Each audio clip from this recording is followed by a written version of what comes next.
What if giving your team permission to spend just $50 without your sign off could easily save you hours every single week? Welcome to the Lawyer Millionaire, helping law firm owners build their businesses and their wealth. I'm your host, Darren Wirtz.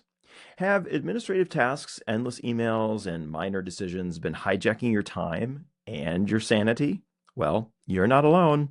Today, we're diving into ultra practical productivity hacks from the world of Buy Back Your Time by Dan Martell that let you focus on what really moves the needle in your firm. What if the difference between feeling constantly behind and being in control of your law practice came down to just how you structure your time?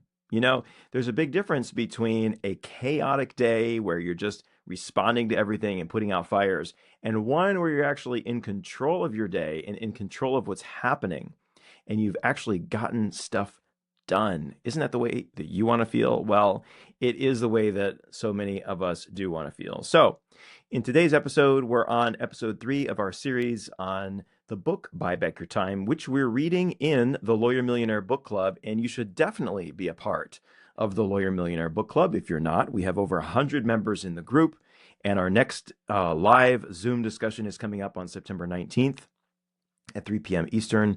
Just join. The link is in the show notes, and you can get the invite to that exclusive event.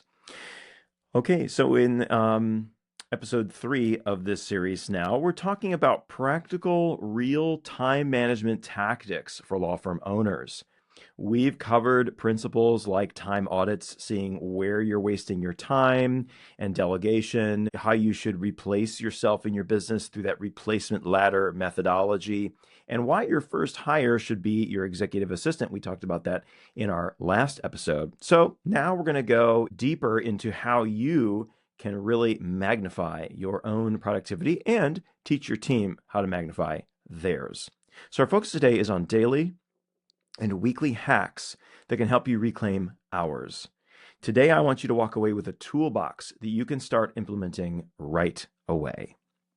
Even if you live in use a flat fee billing model, so many of us live in this world of time tension. Our time is so valuable.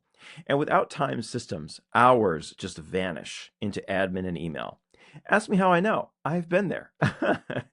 I've had those days where I have spent practically the whole day buried in my inbox trying to respond to and manage every little thing that comes my way. But if you're doing that, there's a lot of risk.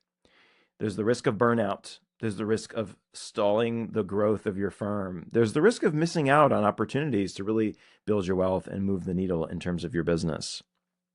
However, just managing your time better through some simple hacks, which we're going to show you here today, can help you free up so much time to help you really focus on that high value work, the high value client work, the business development stuff that only you can do, and even better, give you more time for your personal life and your family. Every hour saved can be reinvested into scaling your practice and building long-term financial success. So let's talk about the productivity hacks. We've got a list for you here today, a list of productivity hacks that are really going to help you take things to the next level. Let's start with the first one. The first productivity and time hack is time blocking and creating your dream week or your dream calendar. Now, maybe you've heard about the concept of time blocking before, and it sounds great, right? But why should you time block? Because if you don't, you're never going to get things done. Maybe you're like this. I used to be like this, where you just have your calendar open, right? Monday through Friday, 9 to 5, anyone can book a meeting, right? The problem with that is you're trying to squeeze in 10 minutes here and 15 minutes here and 30 minutes over here to get things done. And it's just not happening because you constantly, I'm going to go work on this case and then, oh crap, I've got a meeting. I've got to stop what I'm doing and go and handle this meeting and then come back and I'm going to figure out where I was in the process, right? If you're doing that, you are really draining your productivity. Because there's something we call context switching, and Dan talks about this in his book, Buy Back Your Time. Context switching is when you have to switch from one type of task to another, you lose so much momentum in that process. It takes a certain amount of time to get into focus mode, to get into deep work mode, that mode where you're in flow, you're in rhythm, right? You're down in. There's a transition time that takes place. Many of us don't really notice it, but it really takes time and mental energy to transition from one type of task to another. And it might just be 5 minutes between every task. But if you have 10 tasks or 10 different things that you're doing in the day, and you have to take 5 minutes in between each of those things, multiply 5 by 10, that's 50 minutes. It's almost an hour of time wasted in context switching, right? So block things into blocks.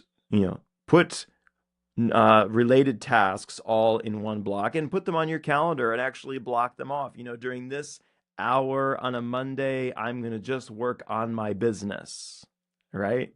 That thing we always should be working on our business instead of working in our business. But the thing with time blocking is you have to stick to it, right? You can't say, oh, well, I've blocked an hour for marketing, but yeah, I'm gonna work on this instead, because then things just back up and your whole time blocking gets thrown off. So you really have to treat your time blocks like they are non-negotiable, and you've got to guard your focus with those boundaries. Batch your calls, batch your meetings, put those into blocks of time. Don't open your calendar up to everybody Monday through Friday for a meeting, right?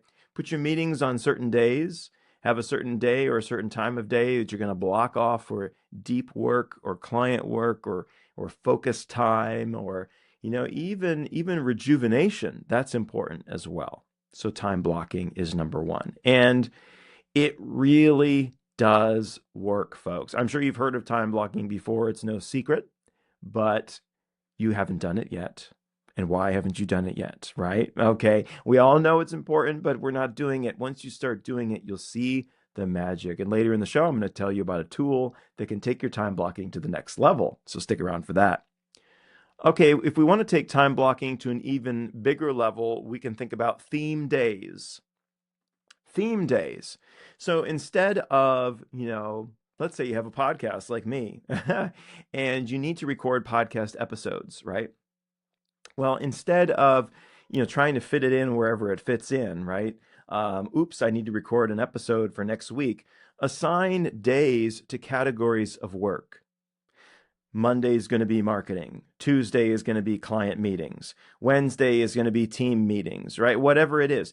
Have themes for your days. This allows you to reduce context switching even further, and it's going to help your team know what to expect. That's the other secret, getting all of your team aligned. We just did this in our business. We said no more meetings on Wednesdays. Okay? And so we decided that Wednesdays are going to be sacred days for really deep focus work. And one of my team members didn't think this was such a great idea. Why do we really need to do this? Well, a couple weeks into it, he loves it, right? It's great because now he has time to really sit down and get some shit done, okay? To just sit down for several hours, and well, hopefully not sitting for several hours, but you know what I mean, to have a block of solid focus time to really deal with client tasks and get things done. It is so powerful. Okay. So having theme days, it helps you by putting certain tasks into certain days. Now you could think about this monthly as well. You could have, a lot of people do this. They have a social media day once a month. The whole day, we're going to do nothing but film content for social media. This is our social media day. I confess, I have not gotten to this level just yet in my business, but I've done this a few times with like a podcasting day once a month and just cram everything. This is the one day we're going to work on just this thing. Now, I will warn you, it can be exhausting. Now, I have found in my experience that having a day where you record podcast episodes all day can be super draining. So maybe it's not all day, maybe it's half a day. Or if it is all day, make sure you're taking breaks and giving yourself time to decompress. I've noticed this especially with client meeting days. I've tried this, cramming all the client meetings into Tuesdays and Thursdays. And then you have back-to-back meetings for 8 hours. That is a recipe for burnout, let me tell you. Okay, so you can do that. You can have certain days for meetings and certain days not for meetings, but you've got to make sure that you're building in some decompression time as well. And a better task or a better concept might be to have a morning block and an afternoon block, so that you can give yourself a break, right? We're going to do podcasts all morning, and then all afternoon we're going to do something else, right? Okay, so that's theme days. And we can take this even further with the concept of batching, which we've kind of already talked about here, but batching is the concept of grouping similar tasks, right? So I'm not going to be in my inbox checking my email throughout the day. No, no, no. I'm going to give myself 30 minutes at the beginning of the day to check my emails, and that's it, right? Put similar tasks into similar groups and knock them all out, right? So I'm going to work on client tasks on Wednesday afternoon from 2 to 4. I'm going to give myself 2 hours. I'm going to bunch all the client tasks into that specific time frame. Okay, batching similar tasks together, drafting multiple motions in one session, returning client calls all in one block, reviewing all your depositions all at once, whatever it is. And you can use techniques like the Pomodoro technique for focus endurance. This is where, you set a timer for yourself. I've done this. You actually use a timer. You say 25 minutes, boom. I'm going to be focused for the next 25 minutes. Or whatever works for you. You could customize it. Maybe 45 minutes is better because it does take some time to get into, we talked about that, the transition, getting into the deep work. And then you're in flow and you're losing track of time because you're just in the zone. You're working, right? But the Pomodoro technique is basically you take 25 minutes, you're gonna set a timer, you're gonna work, you can stay focused for 25 minutes, and then you're gonna rest for 5 minutes. And that's important, that resting for 5 minutes, that decompression time is important to your endurance. If you say, okay, woohoo, 8 hours, I'm just gonna knock it out, I've got all day today, I'm just gonna knock out preparing my presentations for the next couple of months, whatever. If you sit down and you just do that all day and you don't take any breaks, you're gonna regret it, right? So give yourself some decompression time. Okay, so those three are kind of all related, time blocking, your theme days, and batching. All of those are the same concepts, right? And it's all about avoiding context switching. Let's move on to something a little bit different, and that is emails. Oh, we all love emails, don't we? Well, I heard it described like this. Your inbox, your email inbox is everyone else's to-do list for you. How true that is. Your inbox is everyone else's to-do list for you, right? How fair is that? Everyone else is telling you what you need to do, and you are just eating it up. You're just going with it, right? Oh, this is my to-do list. I get in my inbox and handle my emails. Screw that. You own your own to-do list. Be proactive, right? And you set your own schedule and your own calendar. So the one way to avoid this, now obviously we all have to deal with our emails and we've got to go through them. One of the best ways to do this is to hire an executive assistant to go through your emails. That is the most fantastic way to do this. But before you even think about hiring an executive assistant, you need to familiarize yourself with the concept of inbox zero. Inbox zero, right? How many emails are in your inbox right now? If it's more than 100, Houston, we have a problem.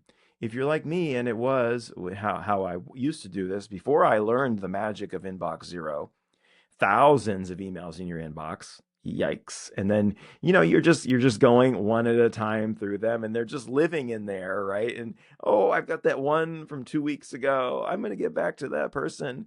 Okay, we've got to fix this. Inbox zero, right? You have your executive assistant do this. They're going to triage your email twice a day, 10 a.m. and 4 p.m. They're going to handle all of your emails, and they're going to put each email into a folder. When it's put into a folder, it's going to be archived or a label. When it's put into the label, it's also going to be archived, so it's out of your inbox. So then when you're like me, and at 12 p.m., when you go into your inbox to check it, there are no emails in your inbox. All your emails have been put into labels, and I don't have to read all my emails.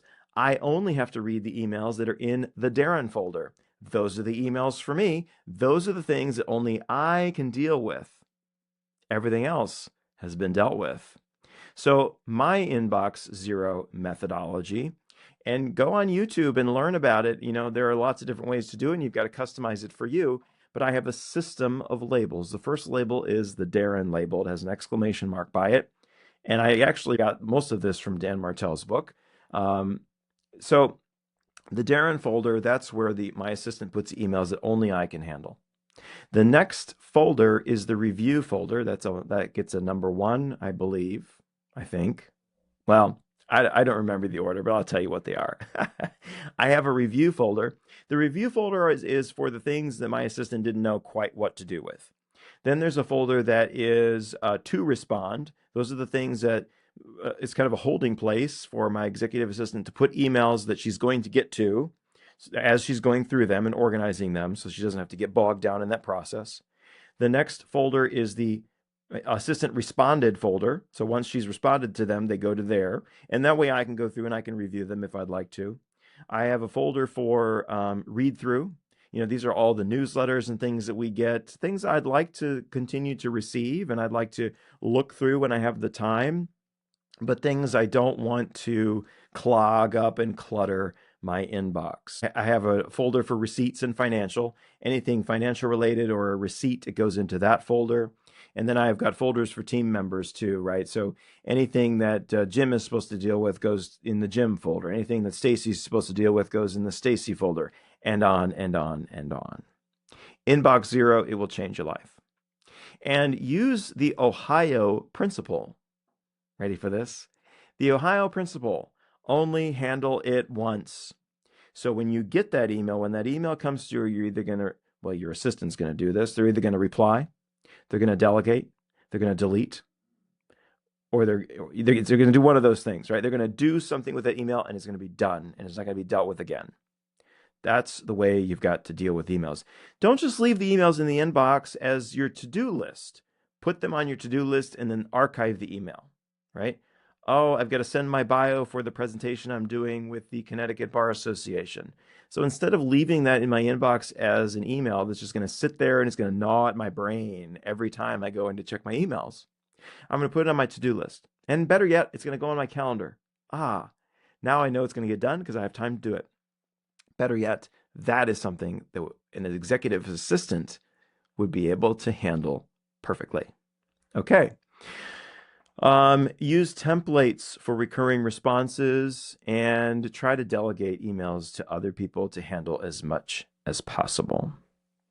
Another productivity hack for you, and this is the last one, and it's more of a principle than a hack, and it is this: done is better than perfect.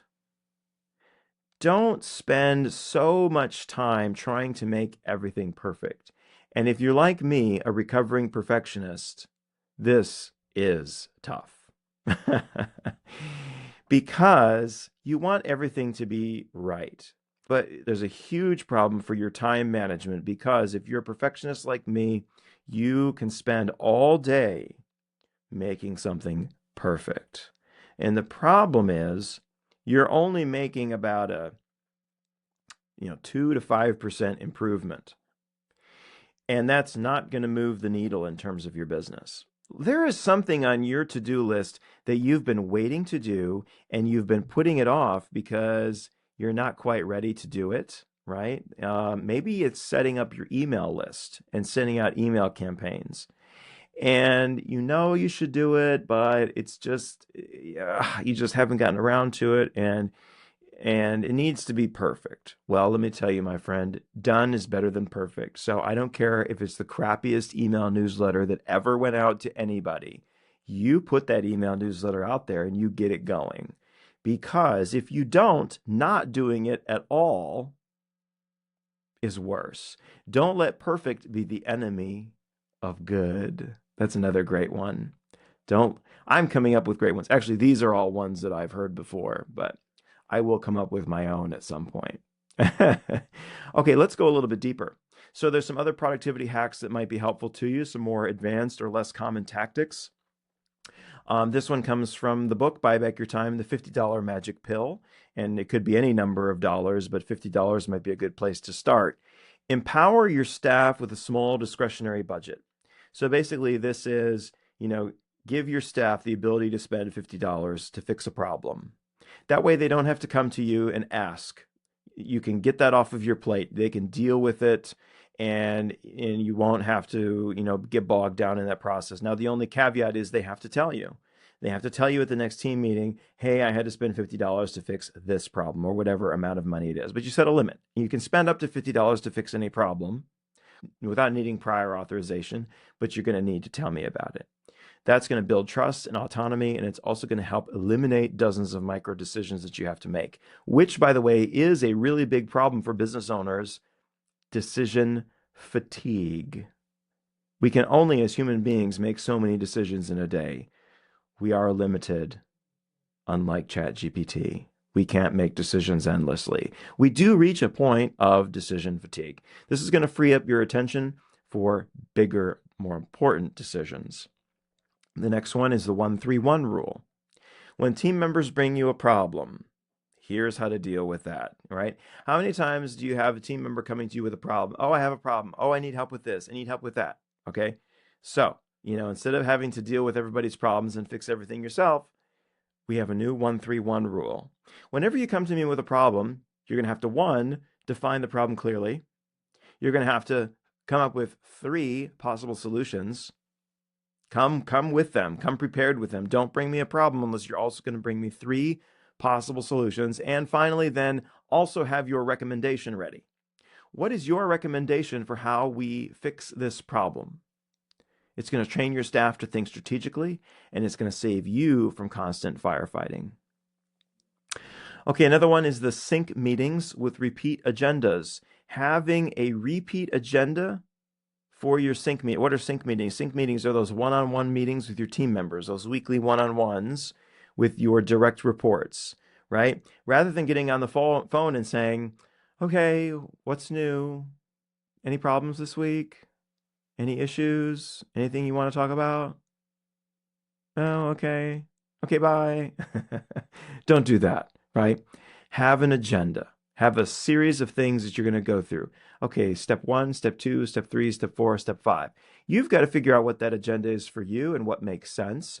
If you're using EOS, some steps in the agenda could be scorecard or data review.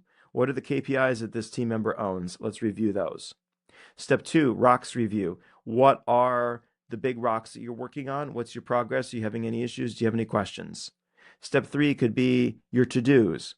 Okay, these were your to-dos that you're assigned. How are your to-dos coming? And the next step could be issues. Okay, any issues that we need to solve? Any client problems we need to deal with or talk about? Keep it focused. Keep it moving.